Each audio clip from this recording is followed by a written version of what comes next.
Good evening, everyone. Welcome to the Community Preservation Committee regular meeting. It is Thursday, February 16th, 2023. It is 5:02 p.m. We are at Old Town Hall, and we are also available via Zoom.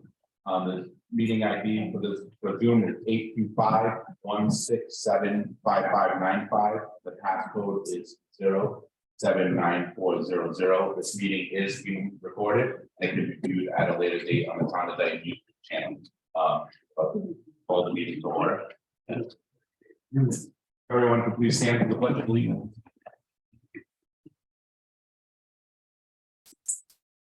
I pledge allegiance to the flag of the United States of America and to the republic for which it stands, one nation, under God, indivisible, with liberty and justice for all. We're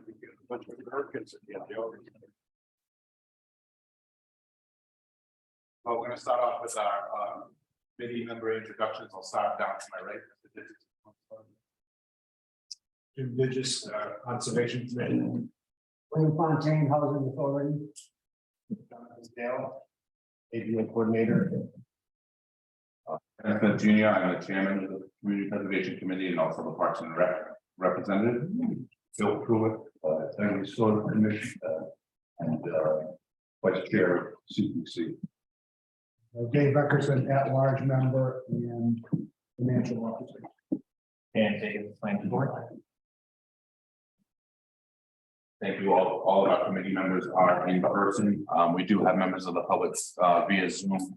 As we work our way through the meeting, I will open up for public input at a certain point. We can start off with our financial reports.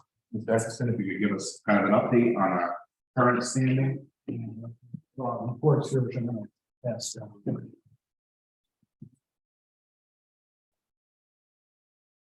might have a couple extra. Yes. You want to try and put them on screen, Kevin? Is this in our If I just put it in the Dropbox. Dropbox?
Recording in progress.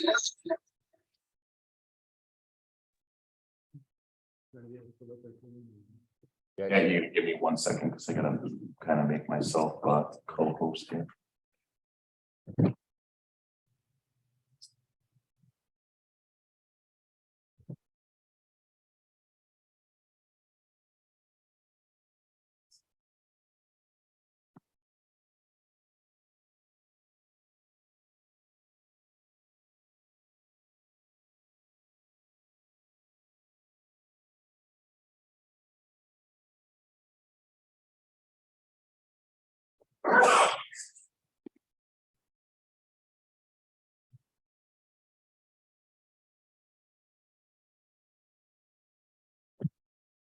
on the financial reports.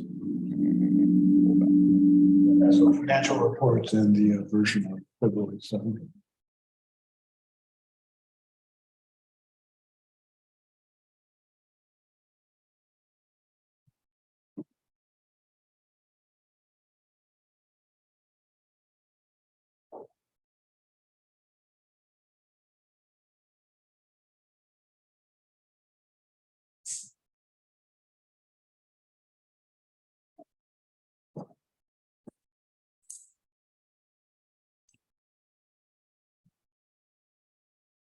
That you're granted access.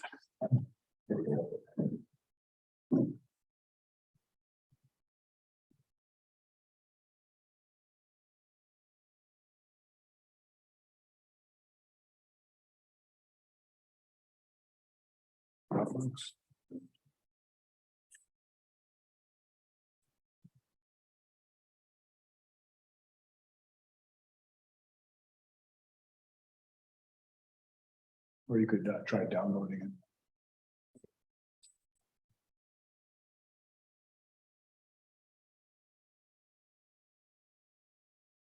it. Each tab.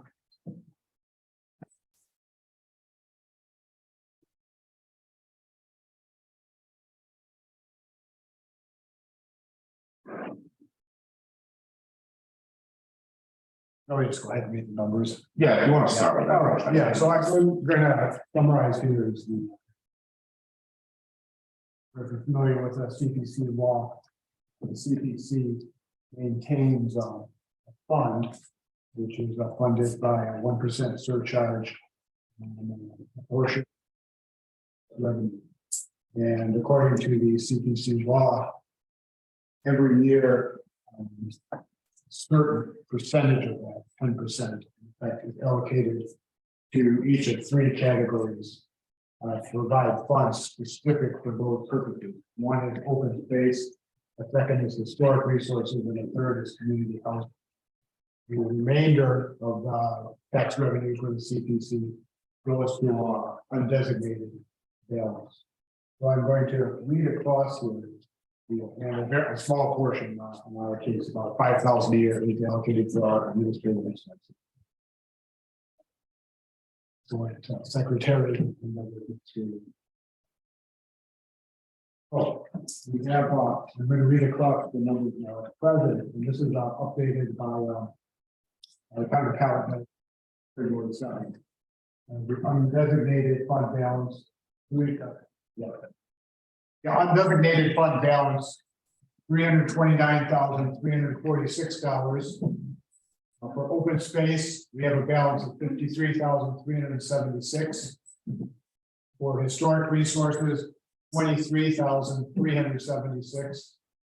For community housing, $38,376. Anticipated revenue for this year of $82,500, which will be allocated to the undesignated balance. That will increase the undesignated. We also have a number of projects in progress, amounting at this time to $280,228 of funds that have been allocated to projects and are not yet expended.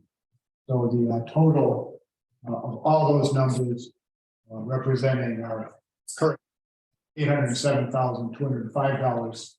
However, as I said, we know what's available now, need to subtract the already committed amounts, which are $280,228.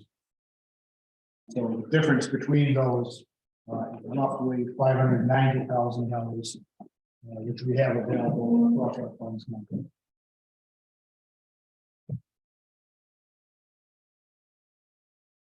Anyone has questions about individual projects, we've worked very hard with Serena Amaral, the town accountant, to catch all that up according to what has been committed by the town and the previous town meetings.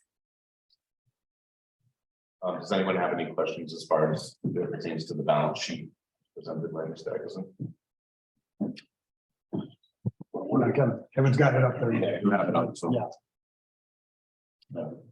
this number, this 320. That the 807,205, like this is total available. Right. Well, it's not the total available, it's the total in our funds, including funded items. Okay, so let me subtract the, how much was the Yeah. projects that haven't, been funded yet? You subtracted to some, you cut, Yeah, I didn't subtract very well. Should have been $527,000, not $587,000. so what does that mean? What is this like 27K? Is this available to spend on any project or in particular this project? Well, we haven't got to this project yet. We're gonna talk about, so. Just to get the clarification on that, the only two categories that the project being presented, if it moves forward, we could use the unreserved undesignated fund, which was $329,336.51. And the historic resources, which balance is at $23,376.87. So in essence, as it pertains to the project presented, the available funding would be $352,723.38 of funds that would be eligible to be used on this proposed project.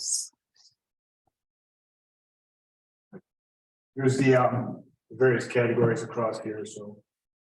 Undesignated, open space, historic resources, community housing, CDA projects of money we've already committed. And finally, budgeted represents the amount that's going to be added to the undesignated reserve this year. So that could actually be included with that number.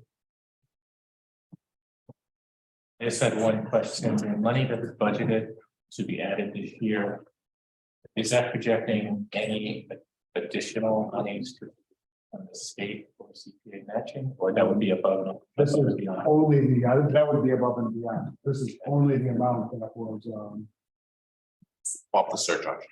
right, committed at the according to the And do we know yet what, if any, the state matching would be for this coming year? No, and that doesn't get announced until typically October, over the course of October, November, and December is when the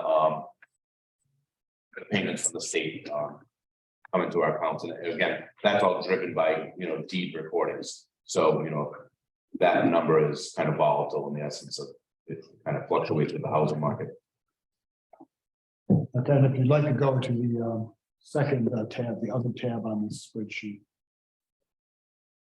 This Actually, I think we have that as if nobody has any questions as it pertains to the budget sheet. The next item on our agenda is our project, CPC funded project update, so we can kind of jump into that. Okay. All right, so this second page here represents the status of projects that have been funded by previous town meeting article. Starting from the top, we have an article for the playground fencing and lighting. The North Dayton playground was funded in two stages, one for the fencing and lighting, and the second stage for the playground itself. So the fencing and lighting, you can see, was committed 2020 town meeting, and the remaining balance is $10,943 on that. I just want to speak on that real quick, just as we're on that item. So I would say we're at least 80% completed with the fencing and lighting. There's some other kind of repairs that need to be made to fencing on the premises that we'll address with the remaining balance. All the materials have been purchased to perform the lighting job. There might be some small items that the students from Bristol Plymouth who are doing the work for us may need to complete it, but I don't see that being a large amount. So I believe, and I'm hoping what we can do is have that project wrapped up sometime late this spring, so we can, Parks and Rec can, recommend to, return that balance to our funds. Once it's complete, and the same thing goes for, the playground. I think there's one or two small pieces that need to be completed, and some protective netting, between the ball field and the new playground that need to be purchased. So there'll also be, a small balance that will get returned, as part of that project as well. So overall, just to give you kind of a rough figure, I would say that between the two projects, we're probably looking at about 12, we'll return about around $12,000 to the CQC once those are completed. The second item Kevin referred to is the last one on the sheet. Probably 23. Most recent. All right, the second item there is land, an amount we set aside to purchase land adjacent to the Pleasant Street boat ramp. That project was funded for $50,000 so far. $1,800 has been expended. That's still in process. For preservation restriction, which was a piece of property, an exceptionally unique piece of property on Elm Street, and that project is completed for the amount of $83,000. We also purchased land according to an article, article in 2019 on Brook Street, adjacent to the bridge. And that was for amount of $40,000. That project is also completed. Now we are moving on here to some projects.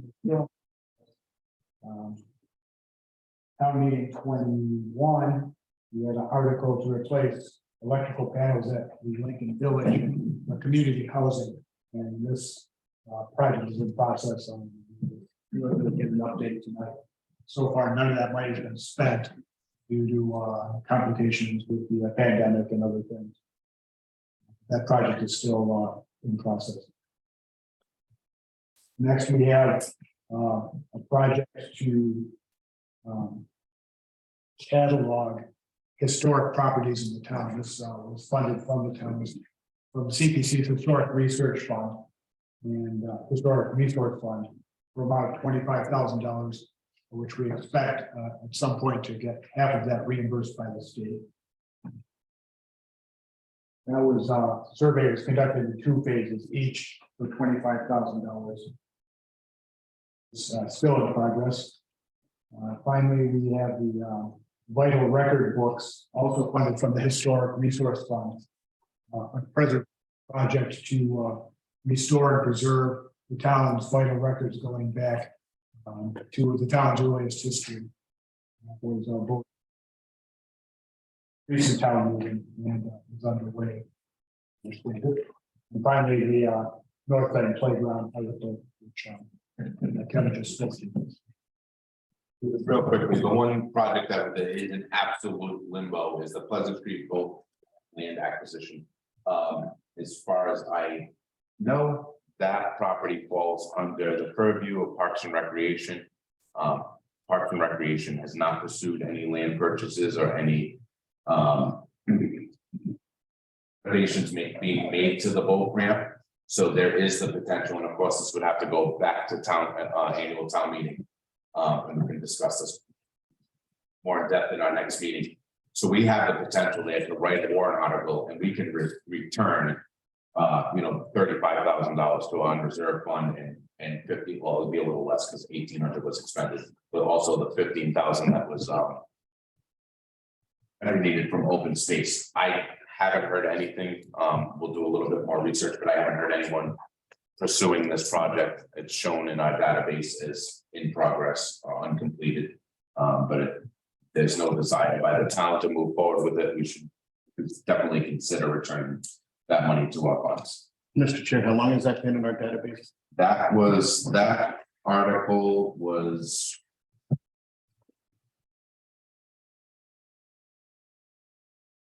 Town meeting 2020. No, boat ramp was annual town meeting, June 3rd, 2019. 19, right, Yeah. fiscal year. Yep, so it was Article 17. And was that designated at the time to be through Parks and Rec? Well, The boat ramp is listed as a Parks and Rec property. I have no knowledge and there's no previous records that I can find of Parks and Rec pursuing the land acquisition or and maybe we can do some further research for the Board of Selectmen to see if what avenue was taken for that. I think to discuss it at the next meeting, we need to know specifically who made the request and for what reason. Yeah. And when, and why and when, before we would want to potentially ask town meeting to reverse the funding. But I know I personally, for the last couple of years that I've been involved in anything, not necessarily this committee, haven't heard anything about any plans to renovate or revitalize that at all. And I would agree that we need to do our due diligence to make sure that there's no progress being made before we make that recommendation. And Mr. Chairman, this is clarification. If that was reversed at town meeting, it was the $35,000 going back into minus the 1,800 that was spent, but this 35,000 going back into unreserved and 15,000 going back into space. That is correct. I can tell you what happened if you want to know. I was on the CPC at the time, and the town of Dayton was working with the state to do over the boat ramp. So the town was in negotiation with the landowner at the end to expand the parking lot. So the original amount was $50,000, and that's what they asked for. So when we my town meeting, all of a sudden, I think other family members in that family said, that land is worth more money. And Mrs. Goulart was actually, I think, on the board then. She was negotiating with them, and they wanted a lot more than $50,000, so the kind of deal fell through. So I think you're better off asking for an article to get that money back. Thank you very much. Anyone have any further questions on current projects?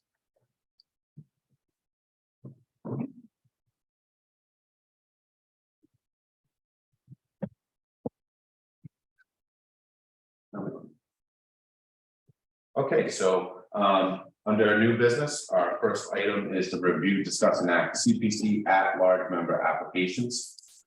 We had 5 total applications come before us. The deadline for that was February 9th by the end of business. We had applications from Ron Smith, Alicia Wilson, Fran Cedrone, Catherine McCarthy, and David Rosa. Catherine McCarthy will not be joining us tonight. She was a little misunderstood kind of the role and was looking to more volunteer for something and not be appointed an official member. So she will not be joining us tonight. And unless I did send out an invitation via Zoom, but I don't see that he's joined us. I do not believe that Ron Smith is joining us either. He didn't wish to participate in any Q&A interview sessions with the committee and asked that if that was a deal breaker for the committee, that his application be withdrawn. So with that being said, are the other 3 applicants with us tonight? Yes. Do you guys want to just kind of come up and we're just gonna ask you a couple simple questions, no heavy lifting.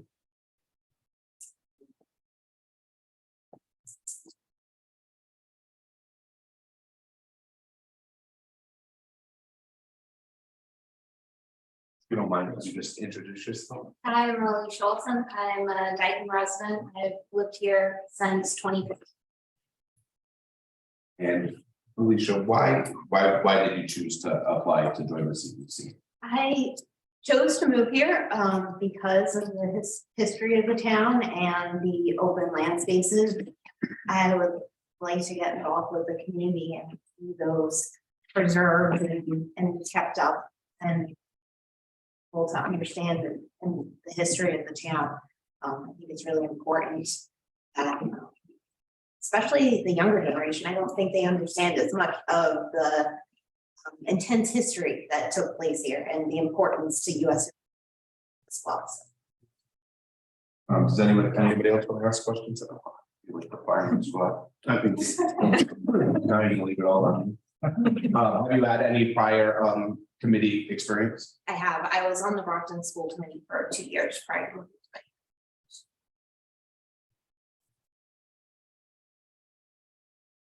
And I guess last but not least, have you attended any community preservation committee meetings before? I have not attended the community preservation. Seen any on? I have.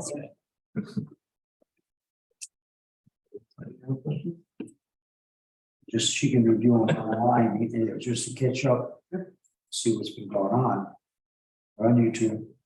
are you generally available when we would meet, which is on a Thursday at 5:30? Yes. That's easy. Very easy. Have any, I'm just curious, do you have any specific background that we would want to know about, maybe that besides what you've already shared that your interest is, that would something to think about? Yeah, I have an undergraduate degree in political science and a minor in anthropology, specifically with indigenous populations. And I'm a local attorney. I do regulatory mortgage and real estate compliance. Thank you very much. Thank you.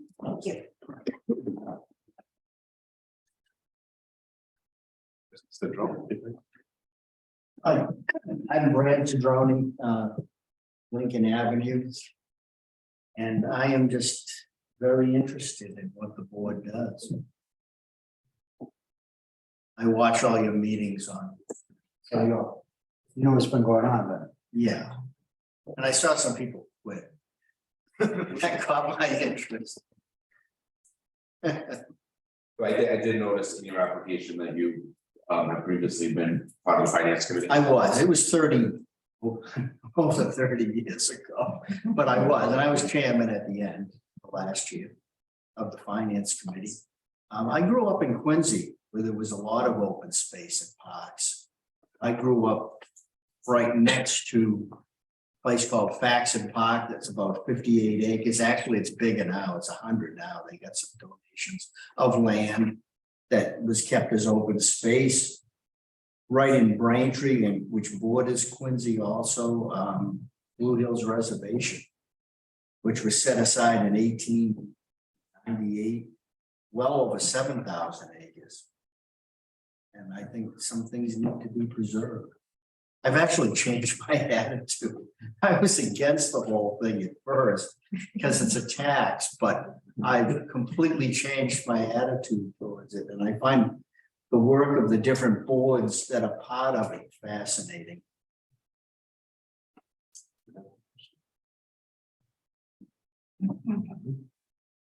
I'm all set. Thank you very much. You're welcome. Is Mr. Roosevelt?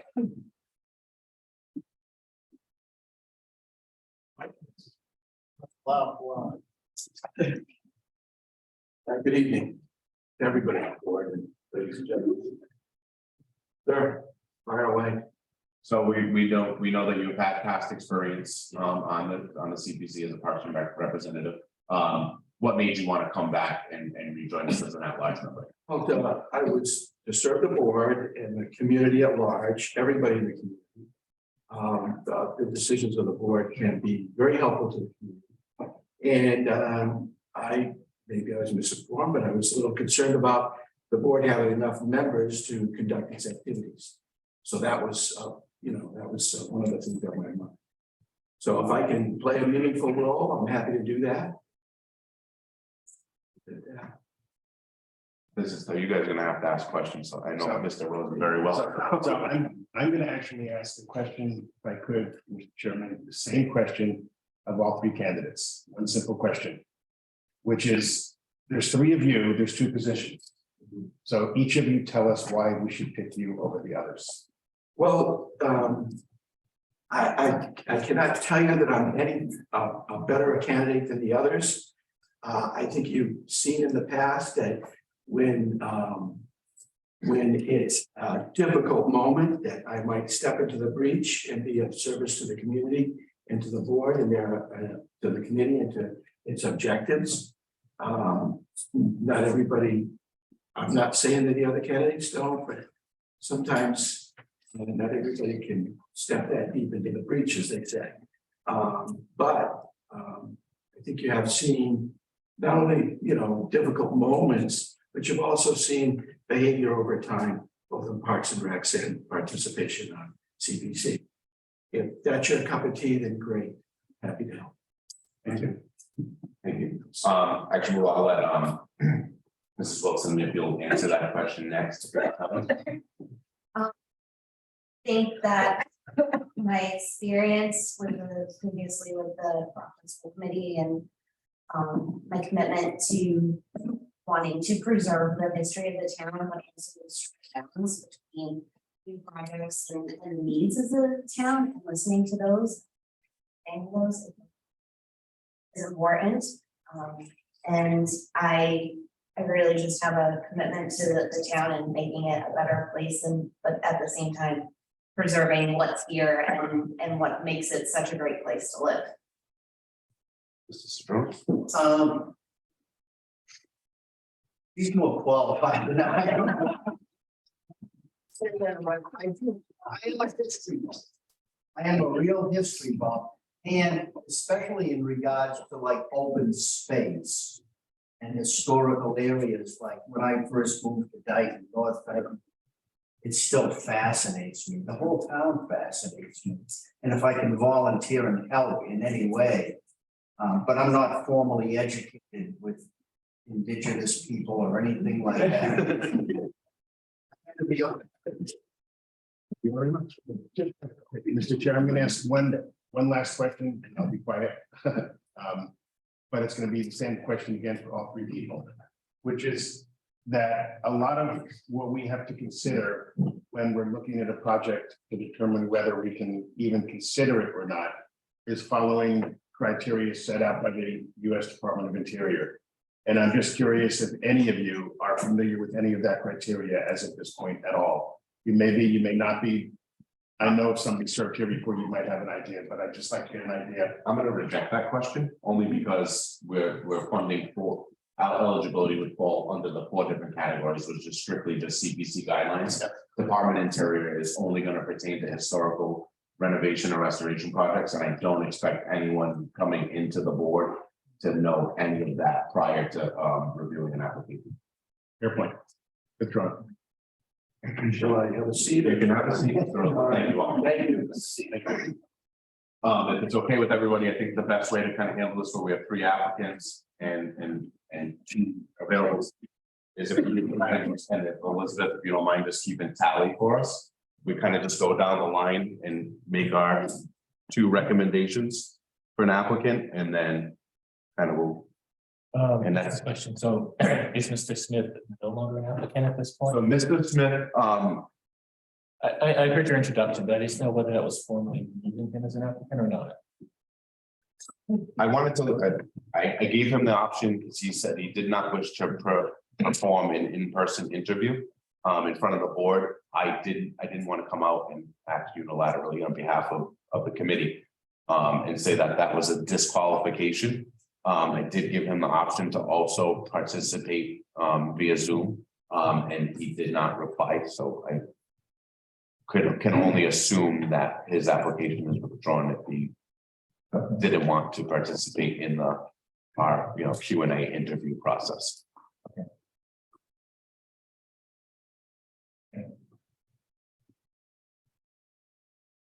So does that work for everybody? We'll just kind of go down the line and go on pen and paper.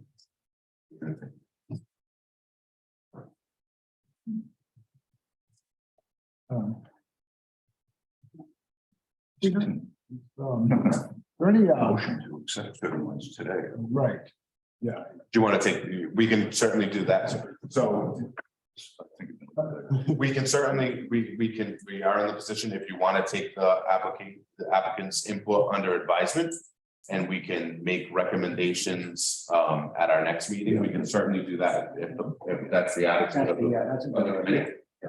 Just want to say, With them here, it's rather uncomfortable. Yeah.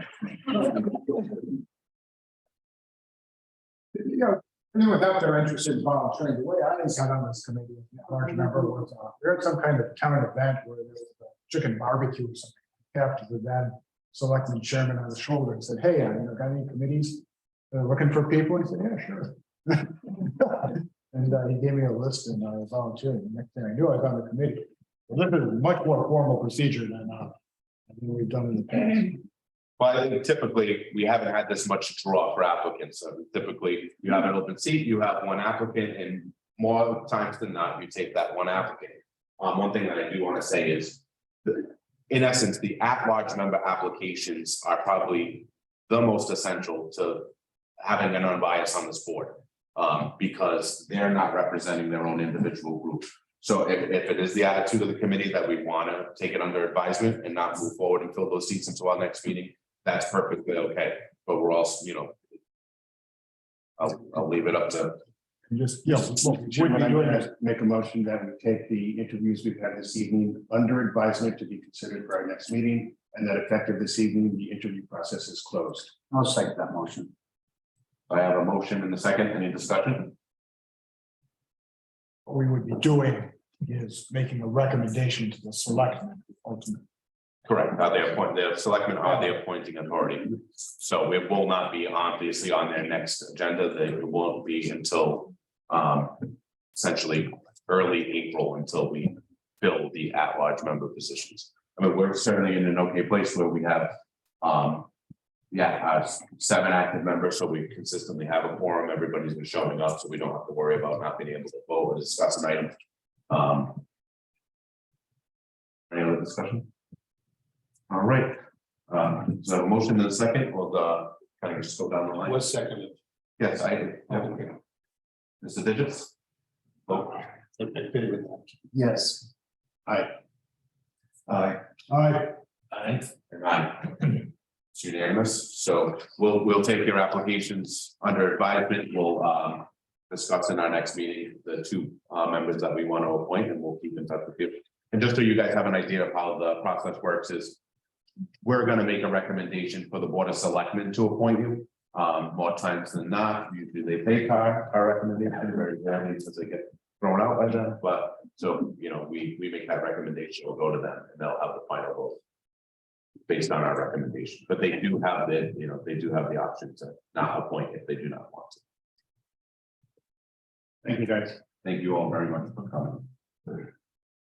All right, so item B, we have the library building committee's application for funding on the 207 Main Street interior renovation and rehabilitation project.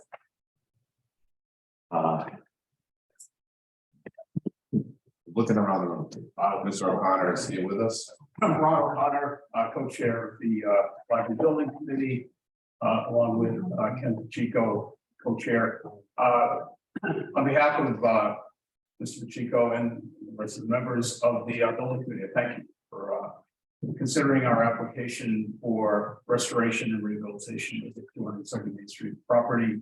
We have members of the library building committee here tonight.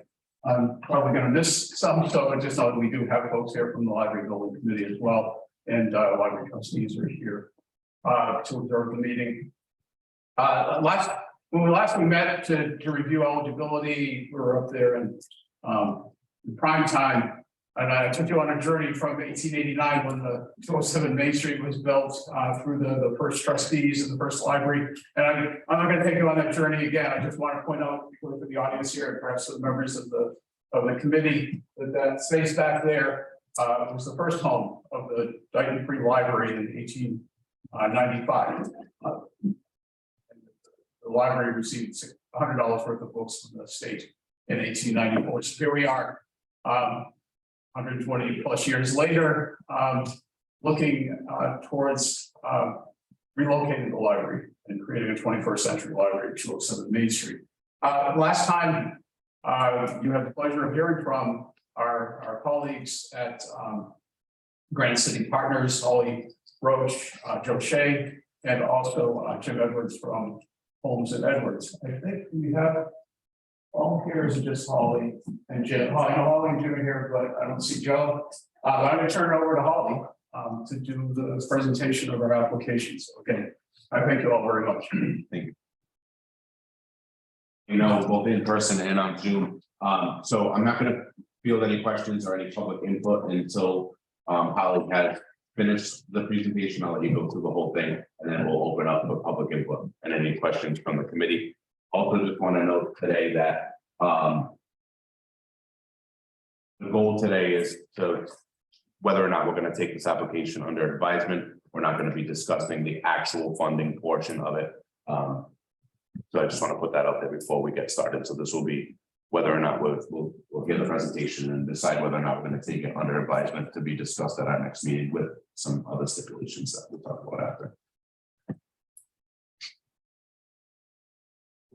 I have yours. I'll pull the slides up for you if you want.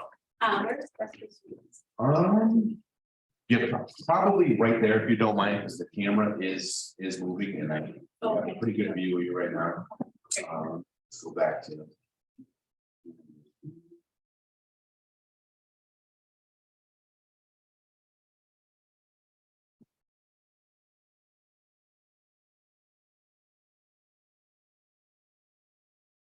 Well, thank you very much. Thank you, Senator O'Connor. For those who don't know me, my name is Holly Rose Robinson of Granite City Partners. I'm the owner's project manager for the rehabilitation project that's in Menlo Hall. And I'm joined here by Jim Edwards, Jim Edwards, who is the architect on the team. As a quick project summary, the application that is before you is to protect and maintain the building at 207 Main Street. We propose to do this with some modest interior modifications for building efficiency and accessibility, some HVAC improvements to the building, installing some new lighting throughout portions of the building, and some mechanical, electrical, and plumbing associated with the things I just mentioned throughout the building. And again, this is really to protect and maintain the building and also to provide accessibility throughout the building, not only as a town asset, but as the future home of the Dayton Public Library. I know budget is a really important topic, so I just wanted to address it right away. The budget for this entire project is around $812,000 for round numbers. We will be before the select board to request that the building permit fees be waived.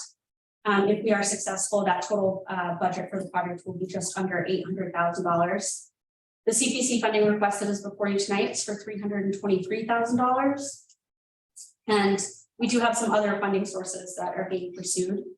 Within our application, we did have a Dayton Capital Stabilization Fund that proposed request for around $473,000. Since then, we have actually received a Libraries Transforming Communities grant for $26,600. So that in turn has reduced our capital stabilization fund request in the future to $446,000. We are also pursuing other funding sources, one of which is a Massachusetts Cultural Council grant. We received a Massachusetts Cultural Council grant for $26,000. We have applied for a Library Transforming Communities grant for $20,000. And in turn, if we receive that funding, that will reduce our capital stabilization fund request further. We have also put before the Mass Cultural Council a cultural facilities grant for $200,000. That is for HVAC improvements. And if we receive those funds, we will reduce our current CPC request. And we will likely be back before this body with a future application and additional application for more CPC eligible items throughout the building. We also do have some other anticipated costs for furniture, fixtures, and equipment. Those have not been determined yet, but we do want to acknowledge that we do have the Dayton Public Library Trust available to us for $50,000 that could be used towards that future cost. And also any additional fundraising would be available to us. So this Community Preservation Committee funding request before you tonight is for $323,000. Within your application before you, there is a 7 to 8 page estimate from Carr Enterprises. They are a construction management firm. They provided this pricing just to show real-time costs that they've received in units to date for these proposed activities. But I do have a quick summary up here for you. For carpentry services, we have requested $39,000, and that includes raising the kitchen floor, covering 2 stairwells, and installing a ramp at the stage area. We have a request for $205,000 in HVAC costs. That includes removing a kitchen vent hood, installing some bathroom exhaust fans, and installing 12 variable refrigerant flow, commonly called mini split systems for heating and cooling throughout the building, and then 1 air handling unit associated with those mini split systems. For electrical, we have $39,000. That's majority of that is the power associated with the HVAC improvements, but then also bathroom power and electrical and portions of interior lighting costs. And then we also have plumbing and bathroom fixtures for around $40,000. That includes bathroom drywall, tiling, code compliant bathroom accessories, and plumbing fixtures within bathrooms. I apologize, it's a little hard to see, but for those who haven't been in the building, this is a current floor plan of the building as it exists today. For orientation, the bottom of the page is Main Street. And the top of the page where the kitchen, stage, and office is sort of the back of the building. The items that are highlighted here are included in your PPC application for you. We're proposing to do some interior reconfiguration of the current bathroom space between the kitchen and the stage. We intend to do that by covering over a bulkheaded stairwell that is currently bulkheaded over because it's just not safe. So we propose framing over that and then reconfiguring the bathrooms there so that we can have an accessible bathroom and then also a secondary staff bathroom back. We are proposing raising the level of the kitchen. The kitchen is accessible off the stage to the left of the building here, but it is only accessible by stairs right now. We're proposing to frame and cover over those stairs and then raise that kitchen floor so that the kitchen and stage area will be 1 level for people with mobility impairments. And we are also proposing to frame and cover an existing stairwell space. Slide. The last thing we're proposing to do is install a ramp going from the stage area to provide accessible to provide an accessible space for people with mobility impairments to use. And that is just shown here on this slide. This slide shows the proposed library plan.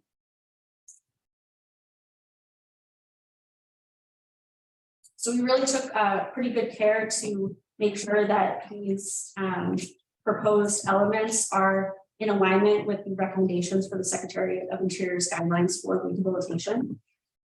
So on this slide, talking about expanding accessibility throughout the kitchen space by framing covering over those stairs and raising that floor. In the Secretary of Interior's guidelines, they do talk about installing a new floor space.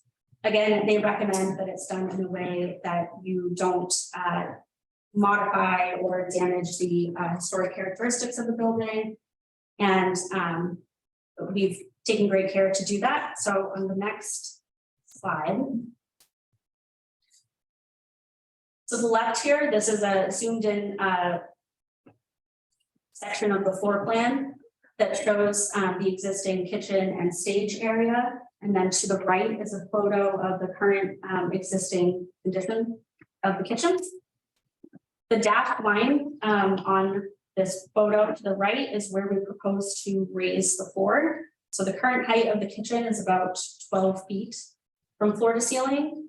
We're proposing to raise the floor about 28 inches so that it's a level space across from the kitchen into the stage and vice versa.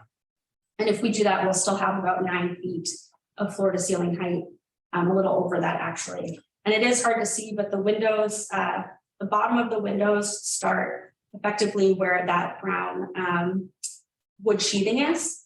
So you will not be able to see the raised floor from the exterior of the building. On providing increased accessibility throughout the building, we are proposing reconfiguring the 2 toilet rooms and then providing a ramp in front of the stage area. The Secretary of Interior's guidelines do really speak to code compliant work. And again, they acknowledge that these items need to be done, but that it should be done in a way that limits any removal or damage to the historic character of the building.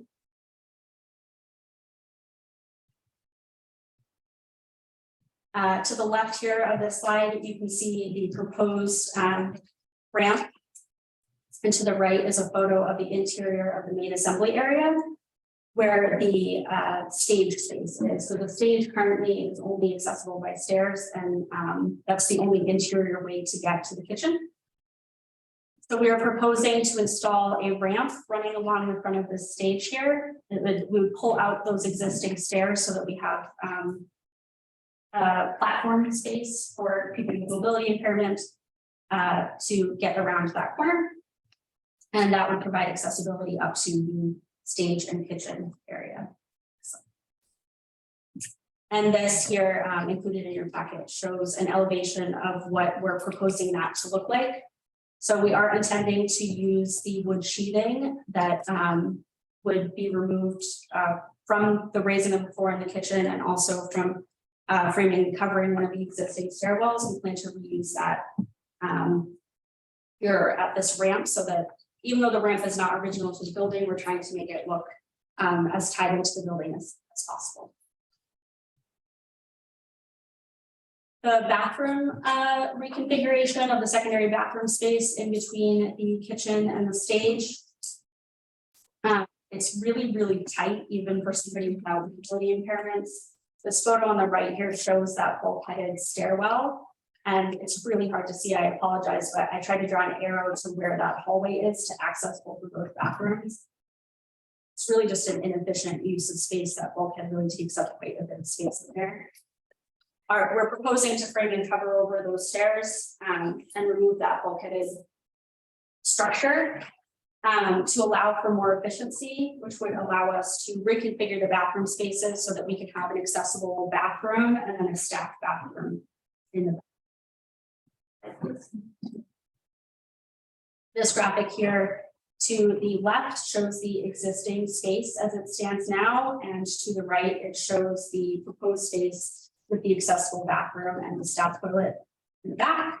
Again, frame and covering over those stairs to the kitchen, and frame and covering over that bulkheaded stairwell will allow us to reconfigure these bathroom spaces. Installing new heating, ventilation, and cooling. The building currently has an oil-fired system, but it is very financially inefficient to heat that space. It's very expensive to heat the space, and there currently is no cooling in the building. So we are proposing to install 12 mini split systems, an example of which is right there on the wall. We're proposing to install 12 of them in the basement and on the first floor, and that is to provide efficiency of these systems so that neither system is really overtaxed, which would lessen their efficiency. And it would also, again, provide cooling in this building because there currently is none. The Secretary of Interior's guidelines speak to installing a split system. And again, they recommend doing it in such a way so that you minimize any loss of historic character within the building. So we are proposing ducted systems, so the ductwork is built behind the walls or in the ceiling cabinets, so you wouldn't see that duct.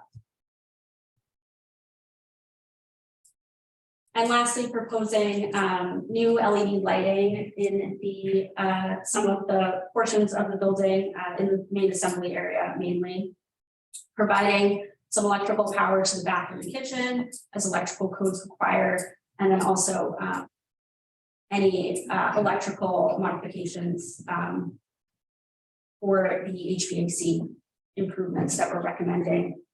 Again, the Secretary of Interior's guidelines speaks to code compliant work. Again, they acknowledge that it's needed and to do it in a way that it's within the walls or in a historically accurate manner so that you don't lose the historic character.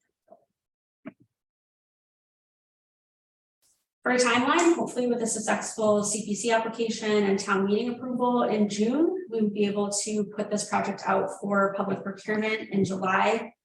We're hopeful that construction would start in late August, and it seems to be, we're expecting a 12 to 16-month construction period. So with that, the construction would be complete in December of 2024.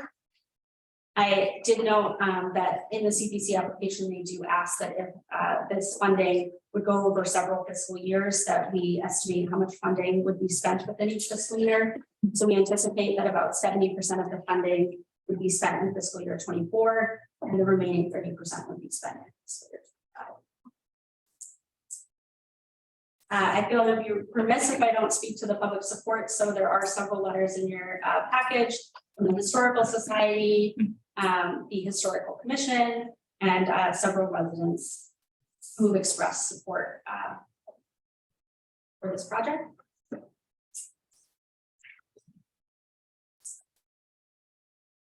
And again, as a quick recap, the request that's before you tonight is for $323,000 for rehabilitation of 27 Main Street, protect and maintain the building.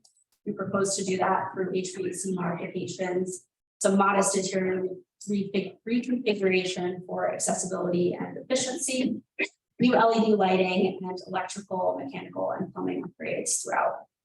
These modifications are in alignment with Secretary of Interior standards for rehabilitation. And that I'd like to repeat that any outside funding for these items that we receive, we will then reduce our funding request, and we'll likely be back before this body with new application. I'd be happy to answer any questions. Thank you very much. What I'll start off by, we'll ask our members of the committee have questions. I'll let you ask your questions first. I did have a question. So just given the breakdown, it seems like 2/3 of the total request is HVAC. And in fact, since some of the electrical is to support the HVAC, it's really more like 3/4 of the request, including that electrical component is strictly for HVAC. So I guess I would just, and I know that at the last CPC meeting, the chairman asked some questions about why you're putting things in the basement and explained about, humidity control. But I guess I would just like to dive in a little bit deeper about what was looked at in terms of heating and cooling. Other options, how you arrived at this, just so we know that this is the most effective, and in terms of preserving historical characteristics, which we need to do, that this is the best approach. I don't know if there's more detail you can provide. So I didn't hear all of that question. You asked about different options for. For the HVAC in particular, since that seems to account for like 3/4 of the ask between itself and its electrical components. I guess I would just like to know more about the decision process in terms of how you arrived at the plan that you did arrive at. What other options, if any, you may have looked at and I'm sure I'm not suggesting that it's not the best outcome. I just would like to understand, since that's the bulk of the money is going there, I'd just like to understand it more. Yeah, I think that I'm Jim Edwards, by the way, I'm Edwards Architects. I'm not a mechanical engineer, but I think there are two options here, really. Two options. A third, rooftop units, which you see in various commercial buildings. That's out of the question here. In a system like this, you'd have a gas-fired or an oil-fired boiler and a separate cooling system for obviously for the summer month.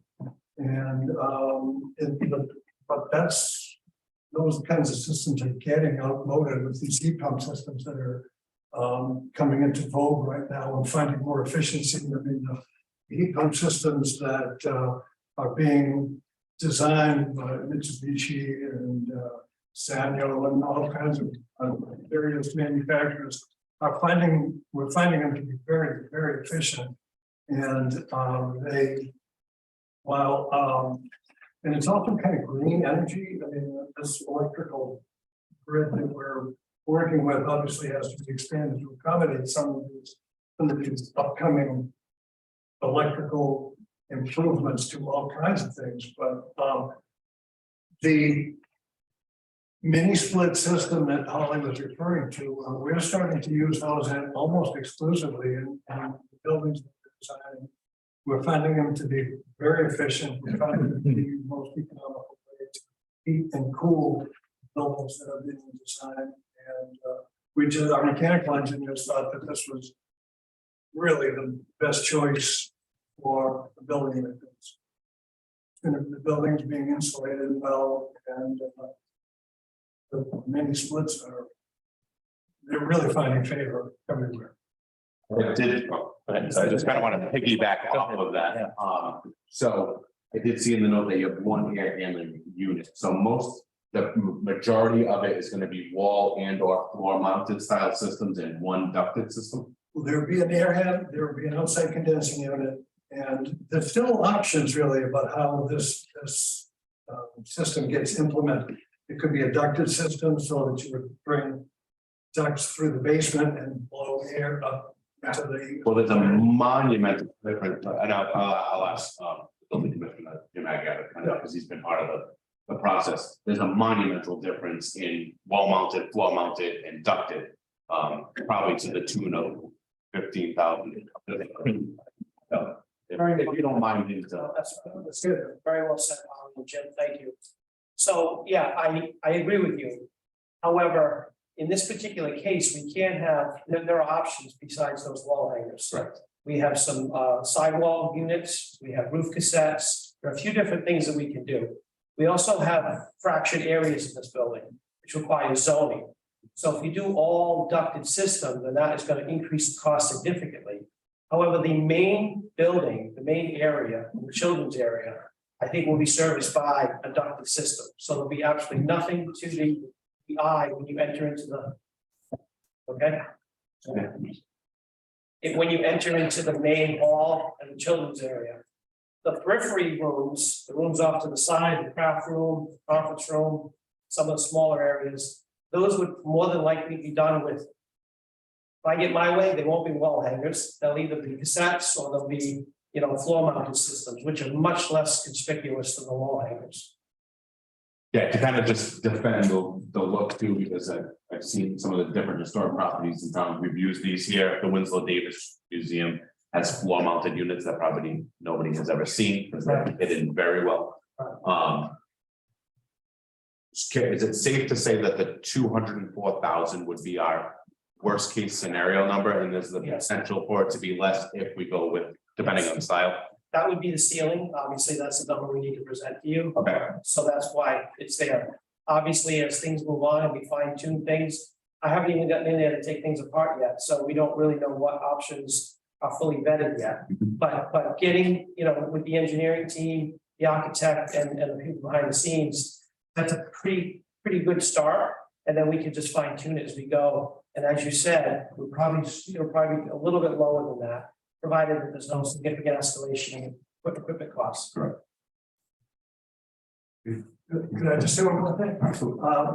The mechanical engineers that we would use on this project, BER Engineering from Northeastern, they do pretty much all the mechanical work, but they are also presently working on the renovations to an H.H. Richardson Library in Easton.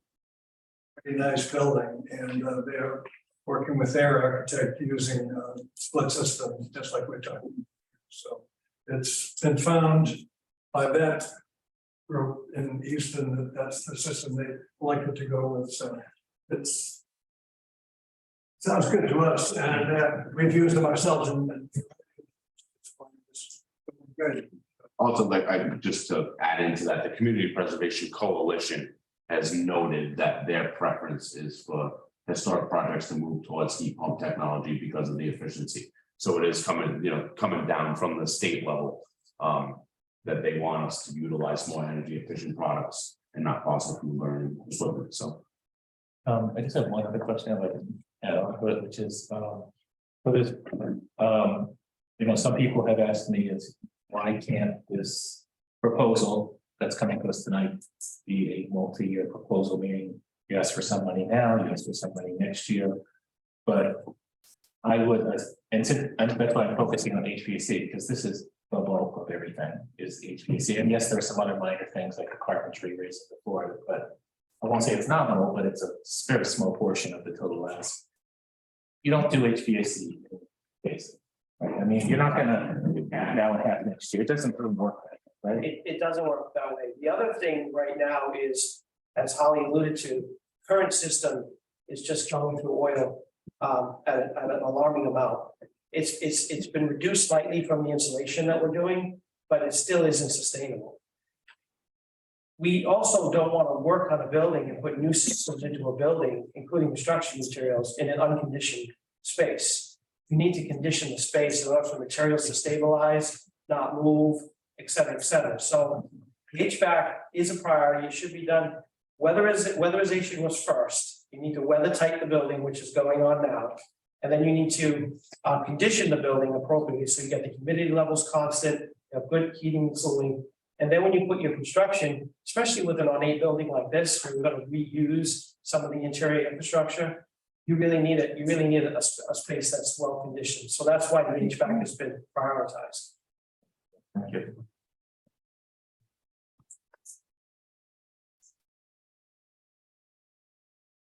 Is there any plan to reduce the height of the ceiling that is there? Or I was through the building a couple of weeks ago, and it seems like it's enormous. And I thought I saw it somewhere in your package, but I couldn't find it a second time. Well, I can, you know, this would be for heating, but for heating benefits, I would assume. Yeah, I mean, I would say no, that would be a huge loss of the historic characteristic of the space. I think especially the main assembly room on the stage, that really, that's the main, you know, like feature of the space. So I would say no. I mean, raising up the floor, I guess, would in the kitchen space would eliminate some space for heating. Yeah, okay. No, I didn't know. I mean, it's a gorgeous flooring inside there, and you know, I could see the potential of everything in there. I'm saying, my goodness, the heat this place is going to be astronomical. But you're going to get new equipment that's going to do it for nothing. Well, yeah, I guess, is there anything in the electrical provisions for like just your traditional ceiling fan to move heat down or? That currently hasn't been explored, but I mean, we're really not into the nuts and bolts of the design of the building, so it certainly would be considered. Is there attic space above the main room? There's a gorgeous attic space on the main room. One of the things that we haven't discussed yet, because I haven't had a one-on-one with mechanical engineers, is the center of that room has the original ventilator in it that's still intact. So we might be able to do some recirculation of air through the ventilator. But, you know, again, with energy recovery and fresh air intakes, we can incorporate that all in. So, but that we just haven't gotten that far yet.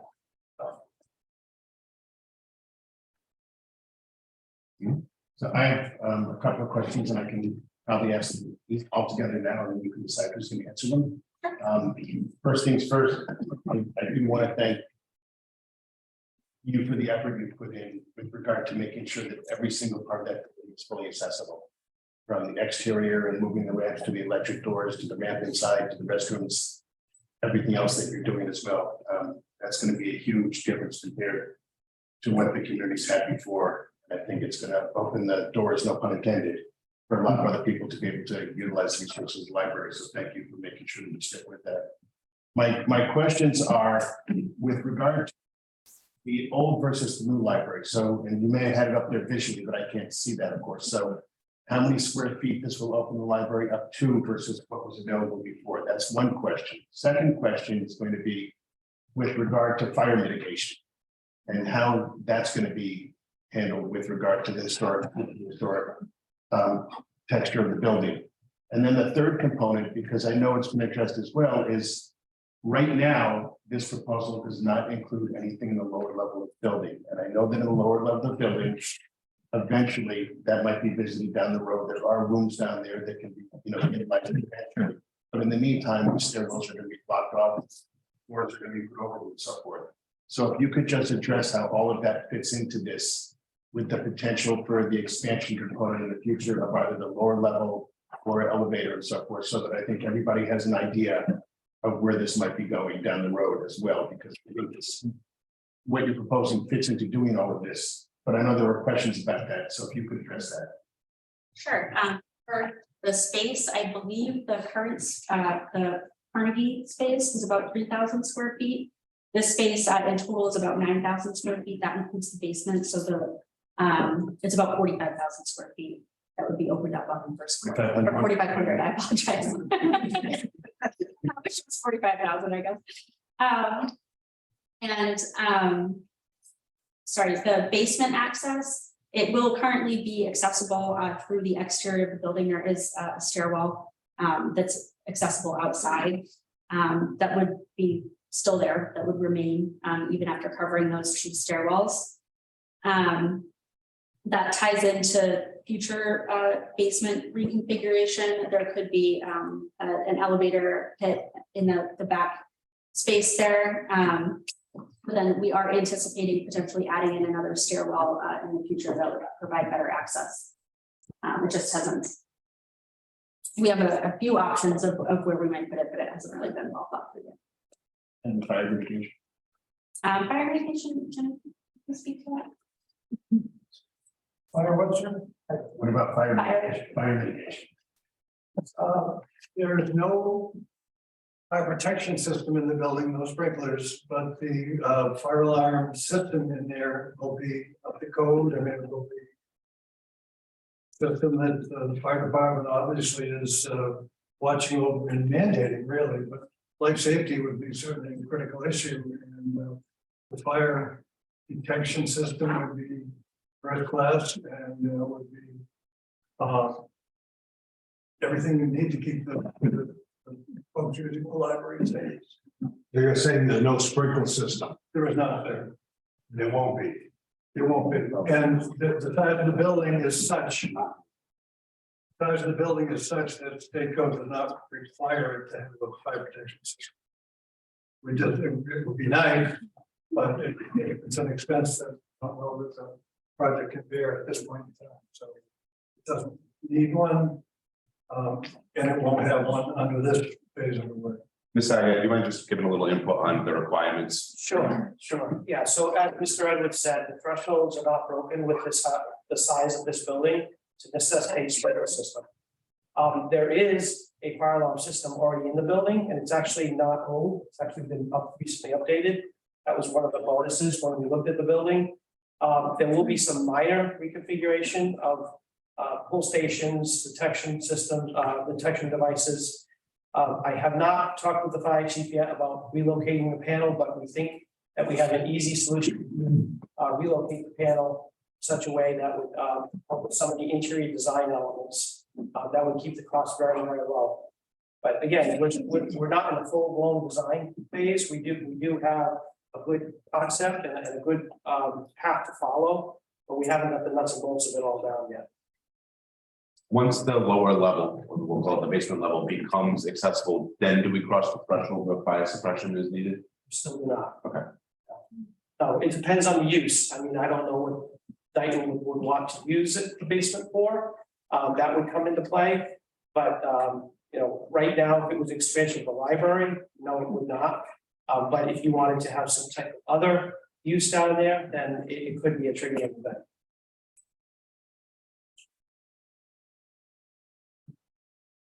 No, he's doing what this. I thought we were gonna get a chance to get in there and look around. So we'll move on to that. Well, I'll, so if we have any public input.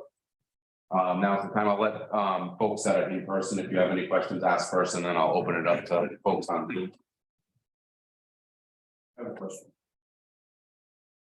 You just state your name and address, please. Bill Manello, 1693 Wellington Street.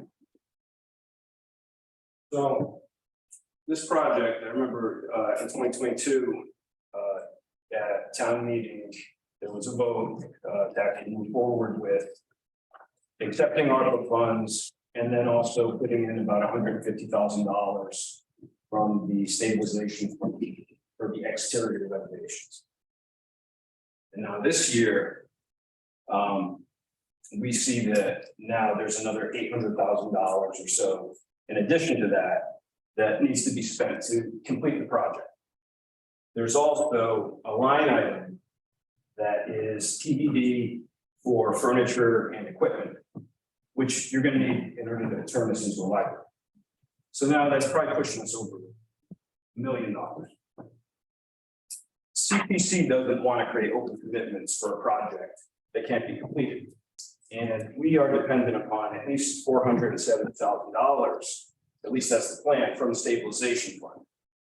What is the plan when the voters decide that there are other competing capital projects, such as we have a school feasibility study, our 4th grade is in a space rental building instead of an actual schoolhouse.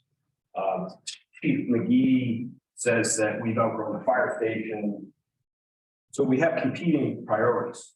CPC doesn't want to tie up $323,000 only for it to be going into a doomed project if we can't get stabilization money. So that needs to be considered, but also what's the plan for this entire project if we can't convince the town that this building is more important than schools or fire station? So what's the backup to this? So I'll start off by saying that the CPC funds are there's only so many things that are eligible for CPC funds. So the school, the fire department, or any of the other mentioned projects would never be eligible for CPC funds. And in essence, if the CPC chose to fund this project to the tune of, $323,000, at the end of the day, the people of Dayton still have the choice to vote that down at annual town meeting. And they also have the chance to vote down the capital stabilization fund request. Which in essence, if the project is not going to move forward, then the CPC would essentially have to make considerations at a future town meeting to return the funds to ourselves. But there's only so many eligible categories that we can put CPC funding into. So we as a committee feel that this is a worthwhile project. We could certainly fund it, but then we have the backup of returning it if the project overall fails at a town meetings. So a fire station could conceivably have some historical significance as well. So in that situation, there could be a CPC angle for something like a firehouse. If you want to put cedar shingles on it. No, so the building itself would have to be of significant value. So if the fire station wanted to buy 207 Main Street and turn it into a fire hall, then we could probably talk about it, or the Carnegie building. All right, But the building itself needs to have historical value and be backed up by the historical commission, the state historical commission and the historical society. so if CPC decides that to recommend $323,000, but the stabilization fund is voted down at a town meeting. But the $323,000 for whatever reason is voted up because I think there's a different voting split that needs to be met for those two articles. What's the plan? Just to sink the 323 into the building that's not going to be able to complete? Or is there going to be some other option to be able to pull that money back and say, hey, we can't move forward. We can't finish the project. There's no point in putting this 323 in the first place. Where's the clause for that? So I just wanted to suggest. I would that agree be that consideration. that's a really good point. That's something that we probably want to bring up with the library building committee.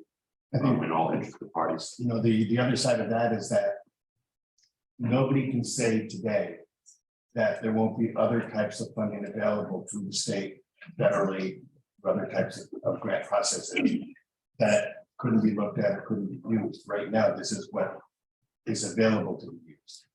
But we have to get there first. And if there's anything else available in terms of outside funding sources, I have no doubts that somebody in this town is going to be looking at it to see if we can utilize those funds, and that could reduce the cost further. Well, let's hope No we get lucky, guarantees, but let's hope we get lucky, right? yeah. One thing I do want to note in terms of funding too, is I just want to thank you guys for being considerate, because I know I brought it up at the Board of Selectmen meeting, that if you are awarded the grant from Mass Cultural Council, we were kind of unsure of where that money would go. So I think it's a good basic gesture to, commit that money back to the CPC and not to just apply it to something else immediately without, any discretion. So I think it shows good faith for you for a potential funding source. I want to thank you for that. Anybody else from? Jim Seaton, Main Street. I'm just wondering, what's the need of having one stage? Seems like there's gonna be a lot of work to this stage. I don't know if any libraries have stage.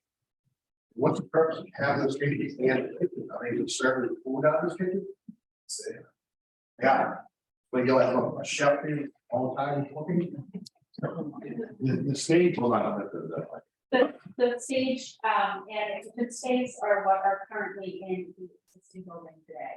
I know. So we wouldn't be removing the stage. That, my personal opinion is that wouldn't be cost effective, so we're just working around it to create a future children's space, like a segregated children's space for the Dayton Town Library. And then the kitchen would be changed into a craft room space. Okay, so my question is, with the stage, it seems like a lot of money being put into it, make it accessible. the answer to the question is in order, I'm gonna answer that because that's an HP question specifically. And the answer to that component of it is, as long as that stage and that other area can be utilized, we have to be able to provide full unencumbered access to people, children or adults, regardless of disability. That is a requirement. The way to do that is to make the ramp and to level the floor. So that avoids stairs for what would now be the children's, what used to be the kitchen area. And for the stage itself, similarly to the little ramp that's over here. Wasn't here 2 years ago, but is now there so that anyone who has disability has full access to the stage here. That's the reason. I understand the sensibility of the ADA, I have applied for. So I'm all for it, but I'm looking at the cost savings you could have, like demolishing that stage. If you want to have an area that you want to designate as someplace you want to presentate something, put in some different floor. Now that's your stage. You've taken away from the historical value of the project, and the carpentry ask is the lowest ask on our application, that's 39,000. And there's probably only a portion of that, which is the ramp to the stage. I would make the assumption, just with what construction knowledge I have, demolishing and reinstalling a floor would cost a significant amount more than building a ramp. And you would take away the historical significance of an existing feature, which would also kind of defunct its eligibility with the CPC. I'm just looking at all of that. Just kind of a follow-up to that. Could you mind just name and address, please? Andrew Gordon, for Lane Schooling and Megan. The kitchen area, from what I was in there as a kid, I haven't been in there in years. You have to walk down a level of stuff to get into it. With the current plan, it's to raise that floor, to make it level with the stage, or make it level with the first level. What's the purpose behind raising that floor and not be cost effective to put a ramp to be able to get into that? I'm just a little confused. That space is pretty segregated, so the ramp to get into that room, the only way to add one in is via the stage. So to access the kitchen space from the interior of the building, you would have to walk up some stairs to the stage level and then walk down some stairs to get into the kitchen. So like the most cost effective solution is to raise the floor of the kitchen. Okay, so the only way the kitchen is from the stage? Correct, other than from the exterior. There's a 28-inch difference between the stage floor and the floor of the kitchen. That would be a 28-foot ramp based on the 1 inch of drop you're allowed per foot of run. So it's not feasible. I just didn't make sense.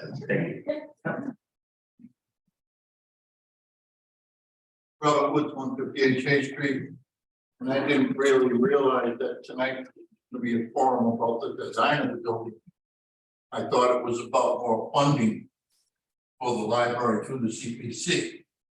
I just want to make a couple of things clear. My opinion and the perception of the public, the people that I talk to, always were under the impression that this was going to be a free library. wasn't gonna cost us anything. We paid for it with ARPA funds.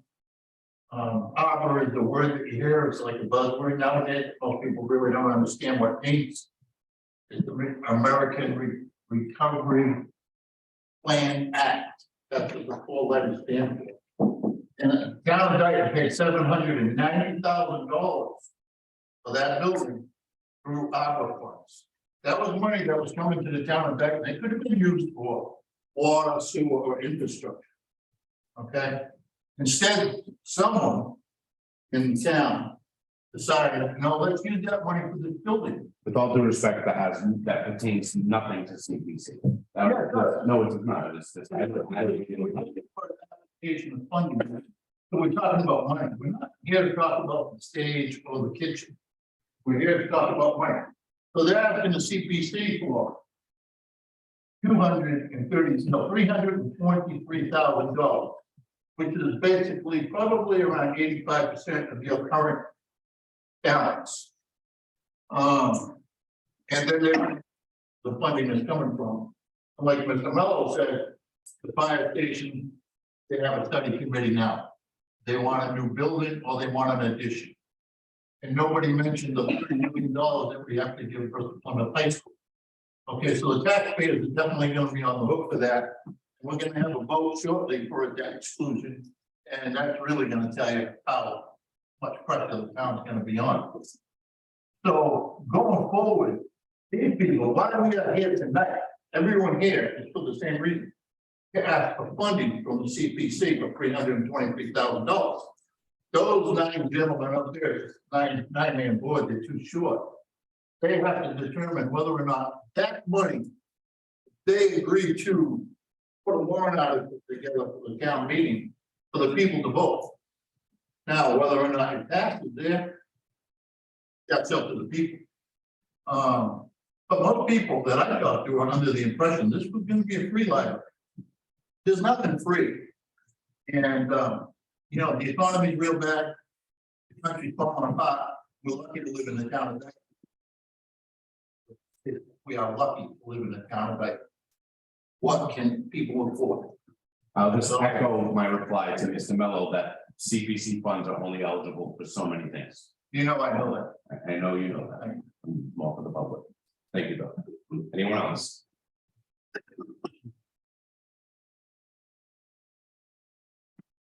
Is anybody on Zoom?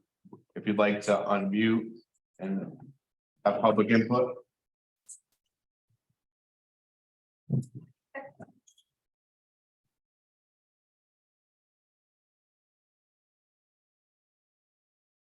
Kevin, I'm sorry. No, it's good. So the fire suppression thing really struck a note with me. Because of the potential people that are in a new channel.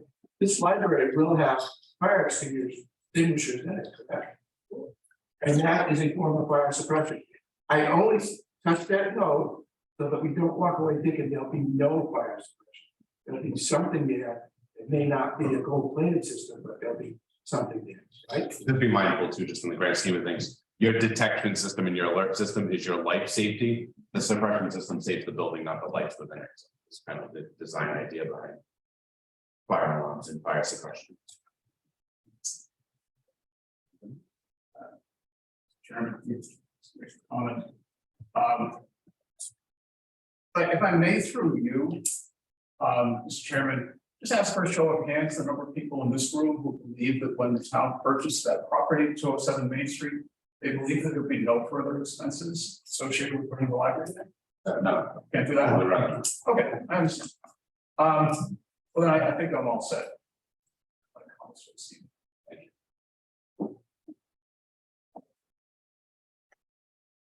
So I think one thing on.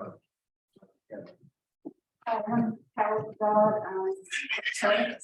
and just a couple of thoughts. Someone had mentioned a little while ago about the stage. The Blanding Library is very historical, and they have a beautiful stage that they use quite often. That's in Rehoboth. And it really provides a lot of opportunities for townspeople as well as local individuals They have performances there.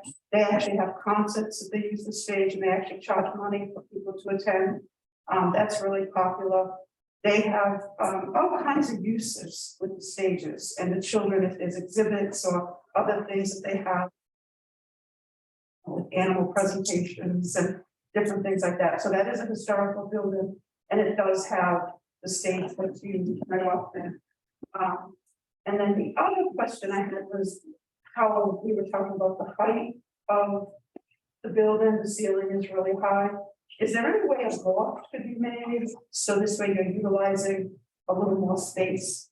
If there's a smaller like that, so you have more space up some stairs as well.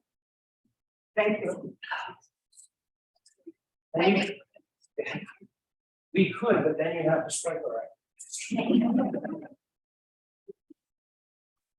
All the control, more space.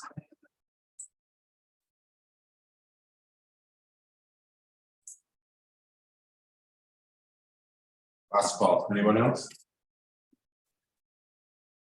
But one thing that we had talked about in our last meeting that is, as we kind of move forward with this, is we as a committee would like to actually conduct a physical site visit and walk through and see this in real life, see the plans, and really kind of go through your request so we know, what we're really looking at. Again, so I'll kind of open up the floor and entertain any motions to take it under advisement with the stipulation that we conduct a site visit before we discuss funding. Yes. Mr. Chairman, I will make a motion that before we take this matter under advisement, pending a site review and further discussion. I'll second that motion. Any discussion? Want to just add that I think what we would look for is probably to schedule a meeting 2 weeks prior to our March meeting. Where we can visit with you. I think everybody kind of has varying schedules, so we'll reach out to the library building committee and find a date that works for all of us. And then just kind of the stipulation of 2 weeks prior, so we have that kind of. The next step. Any other discussion? How about 2 days, just as a fallback, because everybody's not gonna make one day. A backup day? Yeah. I don't know how available. Or you guys are, come down. You're saying an additional day if someone or. Well, I don't know, can everyone make it on the same day? Well, I think that's we all need to what do we're that anyway. trying to do is get as many of us on one day as possible, because I know you guys are taking a little bit of a trek down to visit us, so I'd like to not drag you out to different days if not need be, or even if it's a representative from the library building committee that could conduct an additional walkthrough with members that couldn't make it on the primary meeting. But we can work that out. Any other discussion? I have a motion in a second. We'll go down the line, Mr. Digits. Yes. So you're voting yes. Aye. Aye. Aye. Aye. It's unanimous. Thank you all so much for your presentation. Appreciate it. Is there any other new business? Hearing none, so we're gonna discuss and act our meeting minutes from our meeting on January 19th, 2023. Everybody, definitely thank you, Elizabeth, always for. Good day, everyone. Could please keep it down, we're still in our meeting. Did everyone have a chance to review the minutes? Okay. Someone wants to make a motion? I'll make the motion in second minutes. I'll second it. Go ahead, motion is second, any discussion? We'll vote, Mr. Diggs. Aye. Martin? Aye. Aye. Aye. So our next meeting date is gonna be the third Thursday in March. 16. So I think what we'll judging by the crowd we had tonight, we'll probably move back towards the same time in this building. I'll kind of iron that out with what's available for meeting space. So but we'll shoot for 5 o'clock here so we can, you know, facilitate the crowd if it comes again.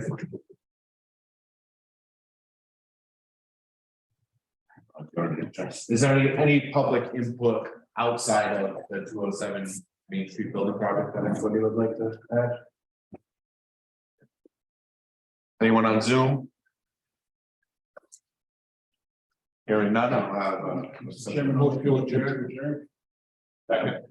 Couple motions. Do I have a second? Second. All in favor? Aye. We are adjourned at 6:37. Thank you all. Next meeting.